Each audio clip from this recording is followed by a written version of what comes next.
ರಾಜ್ಯದೆಲ್ಲೆಡೆ Bharat Ratna doctor BR Ambedkar ರವರಿಂದ ಸಂವಿಧಾನ ಜಾರಿ ಸಮರ್ಪಣೆ ಮಾಡಿದ ಶ್ರೇಷ್ಠ ದಿನವನ್ನು ಇಂದು ದೇಶದ ಜನರಿಂದ ಅತ್ಯಂತ ಗೌರವದಿಂದ ಆಚರಿಸಲಾಯಿತು. ಇದೇ ಸಂದರ್ಭದಲ್ಲಿ ಸರ್ಕಾರದ ಸಚಿವಾಲಯ ಕಚೇರಿಗೆ ಭೇಟಿ ನೀಡಿದ ಸಂದರ್ಭದಲ್ಲಿ ಸುದ್ದಿಗಾರರೊಂದಿಗೆ ಮಾತನಾಡಿದ ಸಚಿವಾಲಯದ SC/ST ನೌಕರರ ಸಂಘದ ಅಧ್ಯಕ್ಷರಾದ ಬಸವರಾಜ್ ರವರು ಮಾತನಾಡಿ, ಸಮಸ್ತ ದೇಶದ ಜನತೆಗೆ 75ನೇ ವರ್ಷದ ಸಂವಿಧಾನ ಜಾರಿ ಸಮರ್ಪಣಾ ದಿನಾಚರಣೆ ಶುಭಾಶಯ ತಿಳಿಸುತ್ತಾ ತಮ್ಮ ಅಭಿಪ್ರಾಯ ವ್ಯಕ್ತಪಡಿಸಿದರು. ಬಂಧುಗಳೇ, ಭಾರತದ ಶ್ರೇಷ್ಠ ಸಂವಿಧಾನ 1949 ನವೆಂಬರ್ 26ರಿಂದ ಜಾರಿಗೆ ಬಂದಿರತಕ್ಕಂಥದ್ದು.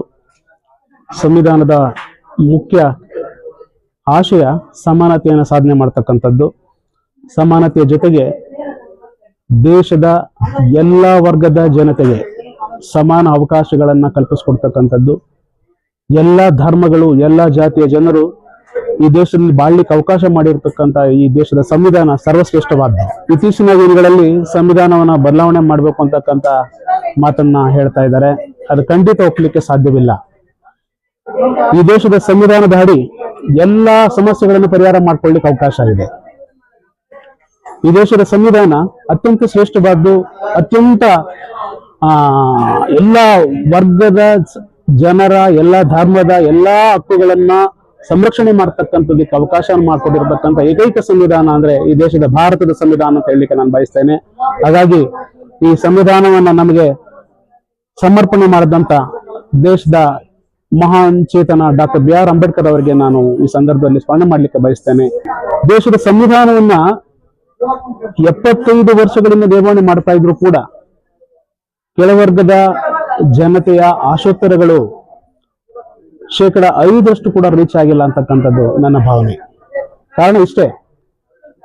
ಕಾರಣ ಏನಾಗ್ತಾ ಇದೆ, ಸಂವಿಧಾನದಲ್ಲಿರ್ತಕ್ಕಂಥ ಅವಕಾಶಗಳನ್ನ ಆಯಾ ಚುನಾಯಿತ ಸರ್ಕಾರಗಳು ಪ್ರಬಲವಾಗಿ ಜಾರಿಗೊಳಿಸಲಿಕ್ಕೆ ಮನಸ್ಸು ಮಾಡ್ತಾ ಇಲ್ಲ. ಇದರ ಮಧ್ಯದಲ್ಲಿ ಕೆಳವರ್ಗದ ಜನತೆ ಅಥವಾ ಏನು ಅವಕಾಶ ವಂಚಿತರು ಅಂತ ಹೇಳಲಿಕ್ಕೆ ನಾನು ಬಯಸ್ತೇನೆ, ಅಂತವರು ಸಂವಿಧಾನದಲ್ಲಿರ್ತಕ್ಕಂಥ ಅವಕಾಶಗಳನ್ನ ಹೆಚ್ಚು ತಿಳುವಳಿಕೆ ಮೂಡಿಸ್ಕೊಂಡು ಅದನ್ನ ಜಾರಿಗೊಳಿಸಲಿಕ್ಕೆ ಹೋರಾಟವನ್ನು ರೂಪಣೆ ಮಾಡ್ತಕ್ಕಂಥ ಅವಶ್ಯಕತೆ ಇದೆ. ಎಲ್ಲವನ್ನ ನಾವು ನಿಂತಿರ್ತಕ್ಕೆ ಬರಬೇಕು ಅಂತಕ್ಕಂಥ ಒಂದು ಧೋರಣೆ ಇದೆಯಲ್ಲ, ಅದನ್ನ ಬದಲಾವಣೆ ಮಾಡಿಕೊಂಡು ನಮ್ಗಿರ್ತಕ್ಕಂಥ ಹಕ್ಕುಗಳನ್ನ, ನಮ್ಗಿರ್ತಕ್ಕಂಥ ಅವಕಾಶಗಳನ್ನ, ನಮ್ಗಿರ್ತಕ್ಕಂಥ ವ್ಯವಸ್ಥೆಯಲ್ಲಿರ್ತಕ್ಕಂಥ ಲೋಪದೋಷಗಳನ್ನ ಸರಿಪಡಿಸಿ ನಾವು ಬೇಕಾಗಿರ್ತಕ್ಕಂಥ ವ್ಯವಸ್ಥೆಯನ್ನು ಕಲ್ಪಿಸಿಕೊಳ್ಳಿಕ್ಕೆ ಸಂವಿಧಾನದ ಅವಕಾಶ. ಸಂವಿಧಾನ ಕೊಟ್ಟಿರ್ತಕ್ಕಂಥ ನಾನ್ ಮಾತಾಡ್ತಿರ್ತಕ್ಕಂಥ ನನ್ನ ಹಕ್ಕು, ವಾಕ್ ಸ್ವಾತಂತ್ರ್ಯ ಇರಬಹುದು, ನನ್ನ ಜೀವನ ಮಾಡ್ತಕ್ಕಂಥದ್ದು, ನನ್ನ ಜೀವಿತದ ಹಕ್ಕು ಇರಬಹುದು, ನನ್ನ ಬೇರೆ ಬೇರೆ ಎಲ್ಲ ಹಕ್ಕುಗಳನ್ನು ಸಂವಿಧಾನದಲ್ಲಿ ಅವಕಾಶ ಇದೆ. ಆ ಎಲ್ಲ ಹಕ್ಕುಗಳನ್ನ ಈ ದೇಶದ ಸಂವಿಧಾನದ ಮೂಲಕ ನೀಡಿರ್ತಕ್ಕಂಥ ನನ್ನ ಆರಾಧ್ಯ ದೈವ ಡಾಕ್ಟರ್ BR ಅಂಬೇಡ್ಕರ್ ಅವರಿಗೆ ನಾನು ಹೃತ್ಪೂರ್ವಕ ನಮನಗಳನ್ನು ಸಲ್ಲಿಸಲಿಕ್ಕೆ ಬಯಸ್ತೇನೆ.